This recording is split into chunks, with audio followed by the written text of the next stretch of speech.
In the autumn of 1845, a smell crept across Ireland that no one who experienced it ever forgot. It was the smell of rot. Thick, black, suffocating, rising from fields that had been green the week before. Potato plants that had seemed fine on Monday stood as black, collapsing stalks by Friday. Farmers dug into the earth, expecting to pull out their winter's food, and found instead a grey, stinking slime that dissolved between their fingers. Within 2 years, roughly 1 million people were dead. Another million had fled, packed into ships so overcrowded and so disease-ridden that the vessels earned a name: coffin ships. Ireland's population, which had stood at 8.1 million in 1841, would fall to 6.6 million by 1851. And the crop at the center of all of it, the crop that failed, the crop that killed, the crop that emptied an island, was something Europe had refused to touch just 100 years earlier. Something they had called the devil's apple. Something Scottish clergymen had refused to eat because it was not mentioned in the Bible. That is where this story ends. But it starts somewhere completely different, and somewhere much more dangerous. The potato is sitting in your kitchen right now, probably in a bag under the counter, already half forgotten. It does not look like the hinge of human civilization. It does not look like the thing that caused 1 million deaths and reshaped the demographics of the Atlantic world. It looks like a dirt-covered rock. But every object has a biography, and the potatoes is one of the most extraordinary in the history of food, spanning 8,000 years, 6 continents, and a series of decisions so strange, so consequential, and so underappreciated that most people who eat potatoes every day have no idea any of it happened. Go back 8,000 years, not to Europe, not to the Middle East, but to the high Andes, to the cold, windswept shores of Lake Titicaca, sitting on the modern border between Peru and Bolivia, at an altitude of more than 12,000 feet above sea level. Communities of indigenous farmers were scratching a life out of some of the most inhospitable terrain on the planet. The air was thin, the nights were brutal, the soil was rocky and mineral-heavy and largely hostile to the crops that fed the rest of the world. And growing in that soil, scattered across the slopes in small clusters, were wild potato plants. They did not look like what you would recognize as a potato. The tubers were tiny, some no bigger than a marble, knobbly and misshapen, and often a deep, dark purple. And they were genuinely dangerous. Wild potatoes produce compounds called glycoalkaloids, solanine and chaconine among them, that cause vomiting, cramps, neurological disruption, and in high enough doses, death. Eating these things raw was not just unpleasant, it was a serious gamble. The people living around Lake Titicaca had learned that the hard way, but they also discovered something crucial, something that required patience and observation across multiple generations. The toxins could be managed. If you soaked wild tubers in cold running water for several days, the water drew out some of the harmful compounds. If you then exposed the softened tubers to repeated cycles of freezing overnight and warming under the intense high-altitude sun, the remaining bitterness faded further. It was a slow, laborious, multi-step process that could only be transmitted the way deep knowledge travels. A grandmother demonstrating to a daughter passing it to her children, across centuries of careful trial and observation. They had no word for chemistry. They were practicing it anyway, and it worked. Through those detoxification methods, combined with deliberate selection, always replanting the mildest, least bitter tubers, always discarding the most toxic ones, Andean farmers over thousands of years slowly transformed the plant. They bred the poison down and the starch up. The potato became something that could not just be tolerated, but craved. Research linking modern cultivated potatoes to the Lake Titicaca region confirms that domestication began around 8,000 years ago. The International Potato Center, which maintains one of the largest seed banks on Earth, has identified more than 4,300 distinct edible varieties, tracing their roots back to those same high Andean slopes. From the fluffy white russet on your counter to the waxy fingerlings in the specialty grocery, all of them descended from what those farmers coaxed out of a toxic weed clinging to the edge of a mountain lake. By the time the Inca Empire rose to dominate the western edge of South America in the 14th and 15th centuries, the potato had been transformed from a hazardous wild plant into the foundation of one of the most sophisticated agricultural systems in human history. Peru alone cultivates around 3,000 potato varieties, land races as botanists call them, each developed for a specific altitude, a specific soil chemistry, a specific microclimate. Some are bright yellow, almost saffron-colored, with a dense, buttery texture. Some are deep purple, nearly black. Some taste closer to a roasted chestnut than to anything you would recognize as a potato. The biodiversity that Andean farmers had built over millennia was, and remains, staggering. The Inca did not simply grow potatoes on flat ground. They engineered the mountain itself. The terraced agricultural systems, the Andes, carved into the steep slopes around Cusco, were feats of hydraulic design. Different terraces sat at different elevations, creating layered artificial microclimates that let farmers cultivate distinct varieties in horizontal bands, stepping up the mountain face. Rainwater was captured and routed through stone-lined channels. Soil was retained behind dry stone walls and enriched with organic material across generations. The result was a productive system capable of feeding dense urban populations at heights where most crops simply cannot survive. Inca armies marched on potatoes. Inca cities were provisioned with potatoes stored in colca storehouses, stone chambers placed at intervals along a road network spanning more than 4,000 miles. The Inca state's capacity to mobilize hundreds of thousands of people for military campaigns, for road construction, for the building of Machu Picchu, all of it rested on a food supply that could be grown at altitude, preserved without refrigeration, and moved across a continent on human backs. Without the potato, the highland engine of the Inca state looks very different. There is simply no other crop that does what the potato does at 12,000 feet above sea level. Military logistics create a problem that fresh food cannot solve, and the Inca had solved it thousands of years before anyone in Europe had even thought about the question clearly. Fresh potatoes rot.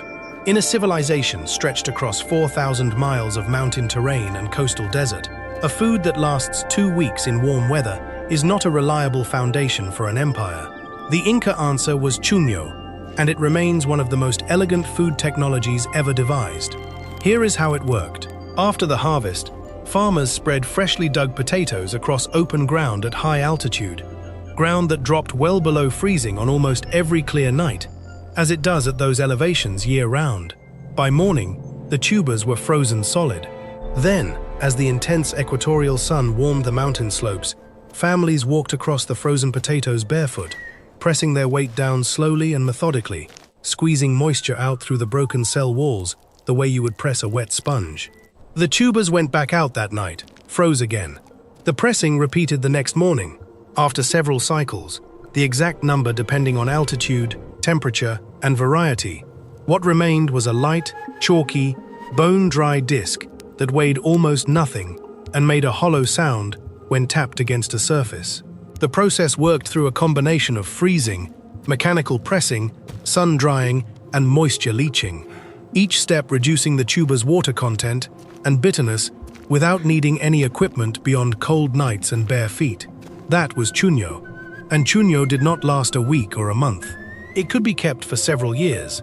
Colca storehouses built at intervals along the Inca road network held reserves that could sustain cities through drought and supply armies of 10,000 soldiers deep in the mountains through winter. And crucially, chuño was one of the world's earliest known freeze-dried foods, millennia before the technology was independently rediscovered by the food industry and applied to instant coffee and military rations. The Andes had done it first, built an empire on it, and were about to have that empire destroyed. The men who destroyed it would carry the potato back to Europe and almost completely miss what they had found. The Spanish conquistadors arrived in South America in the 1530s with one mission. They were looking for gold. They found it, in staggering, almost incomprehensible quantities.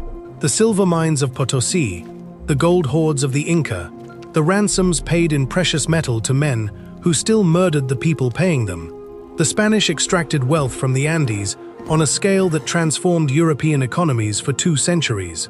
They also found, growing in every Inca field, served at every Inca meal, stacked in sacks inside every colca storehouse, the potato.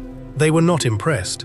Spanish soldiers ate potatoes because their subjects ate potatoes, and there was often nothing else on the road. Some tubers reached the Iberian Peninsula around the 1570s, carried by Spanish voyagers as provisions, as curiosities, as cheap food for sailors on long crossings. The Spanish crown, occupied with counting Inca silver and administering a new empire, had no interest in championing a vegetable the conquered people happened to eat. Potatoes were distributed to hospitals and monasteries as food for the poor and sick. They were loaded onto ships to prevent scurvy, though no one knew then why they worked, only that vessels carrying potatoes lost fewer men to the disease. There were no royal proclamations, no agricultural programs, no celebrations. The most consequential food discovery in the history of Old World nutrition arrived in Europe as a footnote, passed along like something slightly embarrassing. And Europe's initial reaction did absolutely nothing to improve that situation. To understand what happened next in Europe, you have to understand what European farmers were already looking at when the potato arrived. They grew wheat, barley, oats, rye, the noble grains. Bread was considered sacred. Every major religion in Europe attached spiritual significance to grain. The feudal system, the tax system, the entire economy of medieval and early modern Europe was organized around grain cultivation. Then, along comes this thing. It grew underground, in the dark, in the dirt. It emerged from the soil covered in grime, lumpy and irregular, with small nodules across its surface that people called eyes, which was, if you thought about it, deeply unsettling. And it belonged to the same botanical family as deadly nightshade. The name Solanum was the genus from which solanine had been named. And to people living in societies steeped in superstition and biblical literalism, the connection carried a warning. That was a sign. The rumors built on each other with the logic of panic. In parts of France, the potato was formally accused of causing leprosy. The Parliament of Besançon did not simply warn people. It banned potato cultivation outright in 1596, on the official grounds that the crop spread the disease. There was no evidence. There did not need to be. In Russia, devil's apple became a widespread folk label for the potato. In parts of Germany and Switzerland, people circulated the theory that potatoes caused flatulence, uncontrollable physical desire, scrofula, the disfiguring neck swelling associated with tuberculosis, and general moral collapse.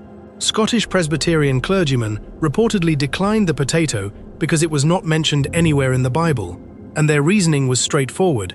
If God had intended humans to eat it, God would have included it. For nearly 200 years after arriving in Europe, the potato sat in gardens mostly as a botanical curiosity. Wealthy people grew it for its flowers, delicate white and purple blooms that were genuinely attractive. Marie Antoinette reportedly wore potato blossoms in her hair at court. Scholars wrote papers debating whether the tuber was edible, medicinal, or merely decorative. The idea of actually eating it regularly, that was something only the desperate or the degraded did. In England, even the poorest laborers considered it an insult to be offered potatoes instead of bread, and yet millions of people across Europe were going hungry. The grain harvests failed regularly. Winters stripped whole provinces to nothing. Children died of malnutrition in sight of fields that could have grown something to feed them. The potato sat there, in its garden bed, flowering prettily, being admired and feared and ignored. Something was going to have to change, and what changed it was not argument, not evidence, not reason. It was war. Frederick II of Prussia, Frederick the Great, ruled from 1740 to 1786, and he had a very particular problem. Prussia was a rising military power surrounded by larger, older, wealthier rivals. His kingdom kept being drawn into devastating conflicts, the War of the Austrian Succession, the 7 Years' War, and during those wars, enemy armies had a standard tactic: burn the grain fields. Grain was easy to destroy. You rode through it with torches. A field that had taken a family all spring to plant was gone in an afternoon. Frederick needed a food supply that an invading army couldn't torch. He needed something that grew underground, hidden from cavalry and fire. He needed the potato. In 1756, he issued what became known as the Kartoffelbefehl, the potato order, commanding Prussian peasants to plant potatoes. The response was exactly what you would expect from people who had spent 2 centuries being told the thing caused leprosy and moral collapse.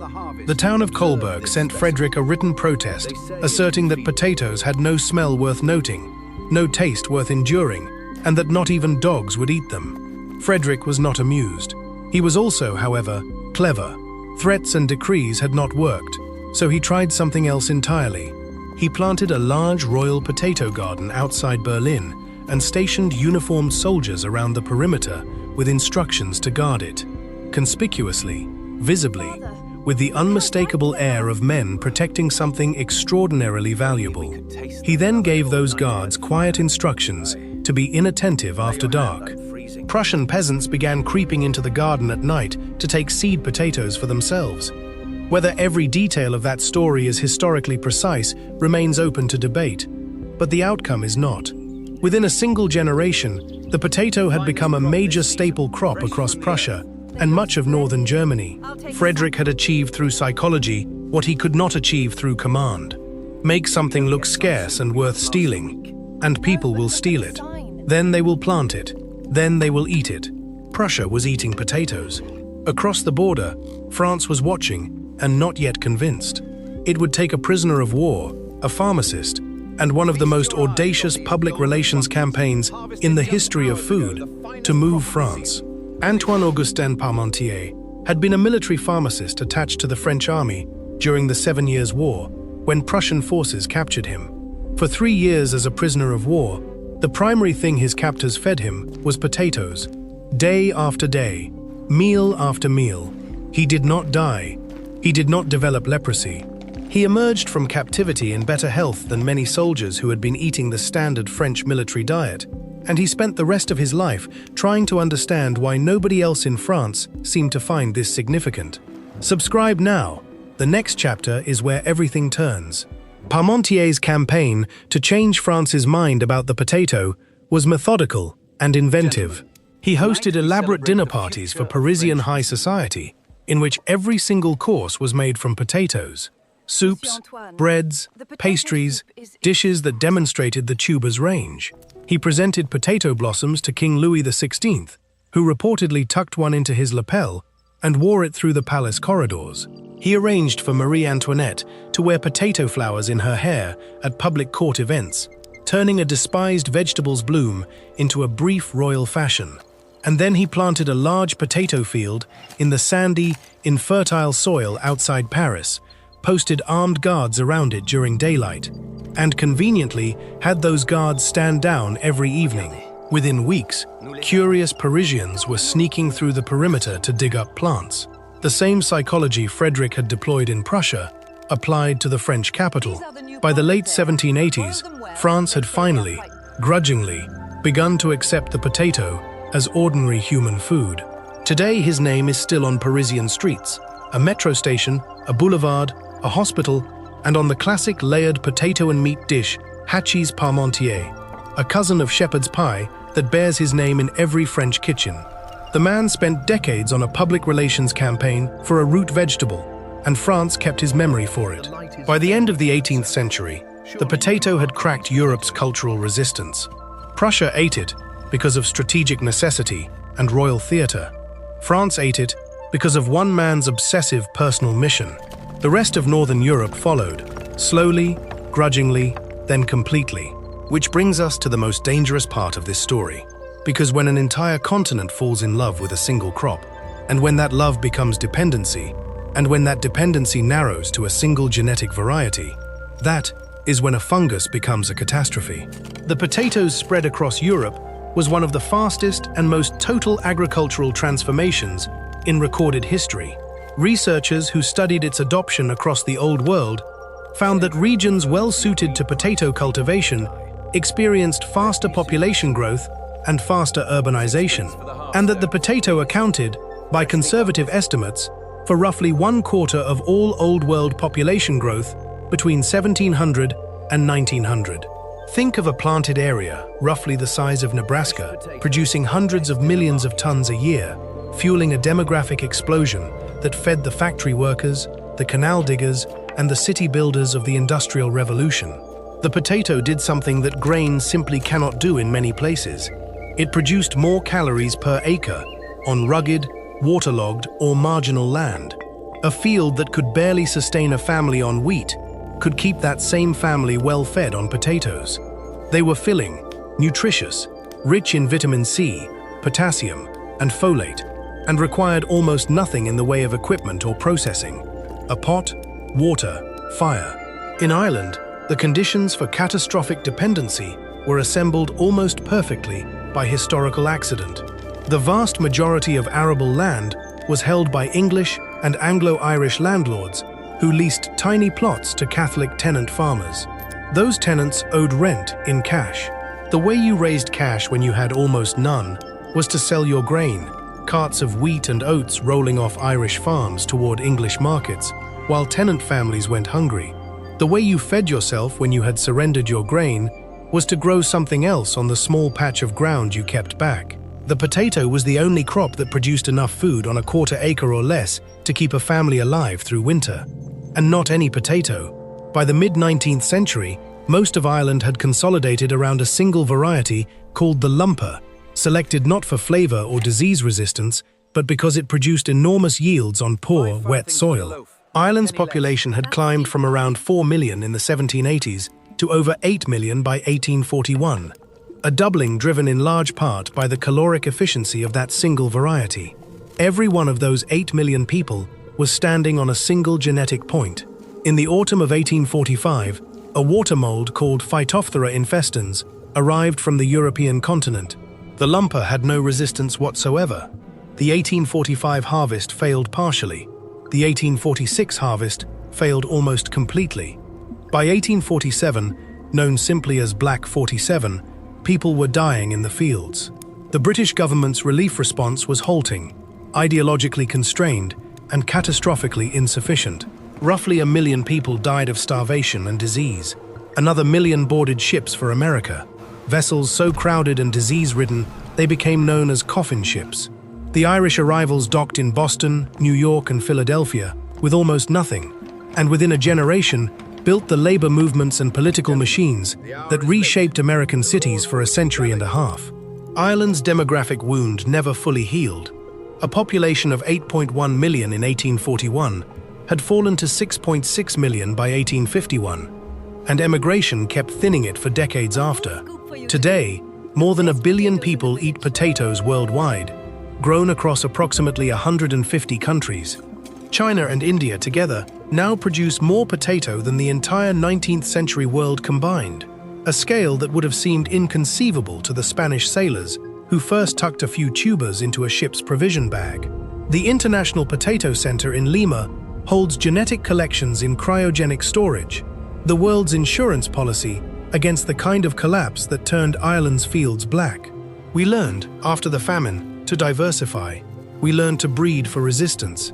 We learned that the monoculture is always the fragile thing, that abundance built on a single point is not abundance at all, but a slow-motion trap. And the potato is sitting in your kitchen right now, the descendant of a toxic Andean weed, domesticated 8,000 years ago by people pressing frozen tubers barefoot on a mountainside, carried across an ocean by men who barely noticed it, rejected by an entire continent for a century and a half, accepted through a Prussian deception and a French dinner party, enrolled to feed a quarter of the world's population growth, and then made catastrophic by the trap of a single variety, ordinary and ancient, carrying more history than almost any other object you own. From a toxic weed on the shores of Lake Titicaca to the crop that fed empires, fueled European population growth, and then emptied Ireland in a single catastrophic season, the potato's biography spans 8,000 years and touches nearly every corner of human history. Today, more than 1 billion people eat it. Researchers link its adoption to roughly a quarter of Old World population growth across 2 centuries. The Inca built their civilization on it. Europe feared it, then depended on it, then watched that dependency become its most dangerous vulnerability. The lesson the famine forced the world to learn about genetic diversity, about monoculture risk, about the fragility hidden inside abundance, is as alive today as it was in 1847. If any part of this story surprised you, the chunyo, the Prussian psychological trick, or the sheer scale of what one fungus did to an entire civilization, subscribe. There is much more coming.